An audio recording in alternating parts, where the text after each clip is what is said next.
So in this video, we're going to be going over the idea of training frequency, right? How often you should be training, how often you should be in the gym to maximize your results. And like most other things in the fitness sphere, this is very individualistic, really depends on how advanced you are as a lifter. Obviously, someone that is brand new to the gym is going to be drastically different when it comes to training volume and frequency than someone that's an advanced lifter and has 10 plus years of lifting under their belt, right? So that's what we're gonna be going over in this video.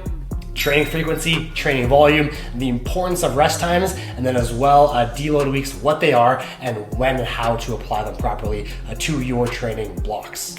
So there's a big misconception around training volume and frequency. This idea that you have to train every single day to maximize your results in the gym, and this cannot be farther from the truth, especially if you're someone that's brand new to the gym. There is no reason that you should be lifting in the gym every single day of the week, right? This can actually do more harm than good because your ability to recover from your training is significantly slower than someone that has 5-10 years of training under their belt, right?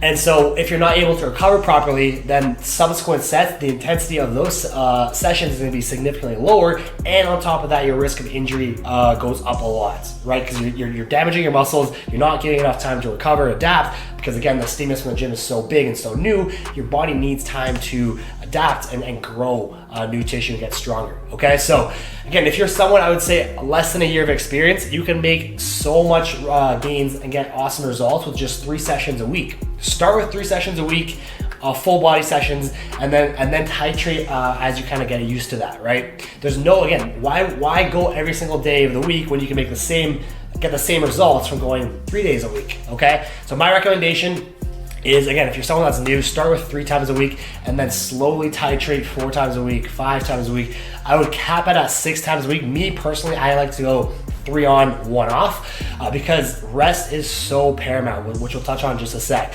That is where all the gains happen. That's where all the actual muscle building happens, is during your rest time. So again, if you're someone that has less than a year of experience, I'd recommend starting off with 3 sessions, and the less frequency you go throughout the week, I would focus more on hitting more amount of muscles, right? The optimal amounts of frequency to hit your muscles is twice per week. So if you're able to do a split that hits every single muscle twice a week, that is ideal. You will maximize what you're able to do in that week when it comes to hypertrophy, or AKA building muscle. Okay, so if you're working out 3 times a week, I would suggest full body. If you're working out 4 days a week, upper, lower, upper, lower. Again, any variation of these is fine because it gives you enough frequency to maximize on hypertrophy. 5 sessions, I would do some sort of push-pull leg, upper, lower, and then 6 sessions a week. That's like the very highest I would go is push-pull leg, split there. So again, if you're able to hit every muscle twice per week, that is kind of ideal for hypertrophy. And like I just mentioned, rest is paramount to your success and your results, right? I think too many people overlook the importance of your recovery. These are things that you do outside of the gym, right? Your stretching, your sleep hygiene, your water intake, your diet, how much protein you're getting.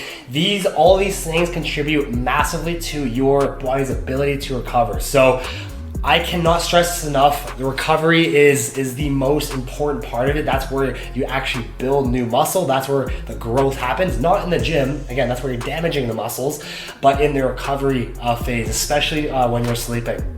So my recommendation is try your best to get 8 hours of sleep. I promise you this will make a massive difference. If you're only sleeping 5 or 6 hours a night, going from 5 to 6 to 8 will be night and day. Your performance in the gym will be significantly better. Your recovery is gonna be significantly better, and you're gonna be able to accumulate way more volume and frequency with each muscle group, allowing for significantly more hypertrophy, or AKA building muscle throughout the week. So prioritize your sleep hygiene, get enough water in, 3 to 4 liters per day for most people. Obviously, the bigger you are, the more water you need.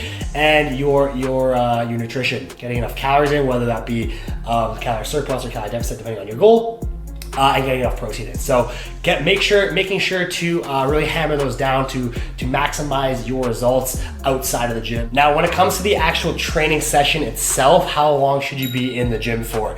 And a lot of people, again, think that the longer you spend in the gym, the more results you're gonna get. I would much rather have you go shorter, but more intense, right? 1 hour going hard is much more effective than going 2 hours half-ass in the gym, right? So focus on intensity. That should be your first and foremost priority in the gym.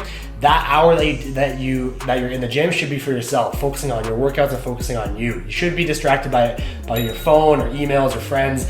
Keep it to yourself. That 1 hour should be dedicated to your progress and to kind of focus on your workout, right? So again, it is much more effective to go shorter but more intense than it is to go longer and less intense. So I would recommend you can get a great workout in, I would say 45 to 75 minutes. That's kind of the sweet spot. You'll start to notice, obviously, the more advanced you get, you can go a little bit longer, but you'll start to know, at least for me, after about an hour, 75-minute mark, my focus mentally starts to wear out a bit. And once that happens, again, you're not able to establish as strong of a mind-muscle connection.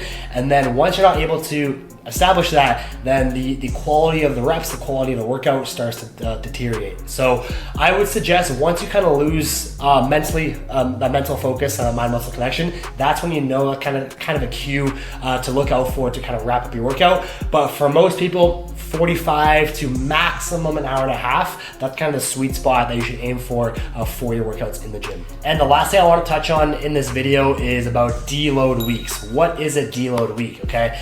Deload weeks are basically, as the name implies, a week where you kind of deload the volume of your training, right? This is so important to do occasionally. You don't have to do it every month. I would suggest every quarter to 6 months, take 1 week where you kind of either really reduce the amount of volume that you do, especially on your compound movements, to let your CNS, your central nervous system, kind of reset, relax, and recover, so you can maintain longevity in the sport, right? This will help greatly with reducing risk of injury long term.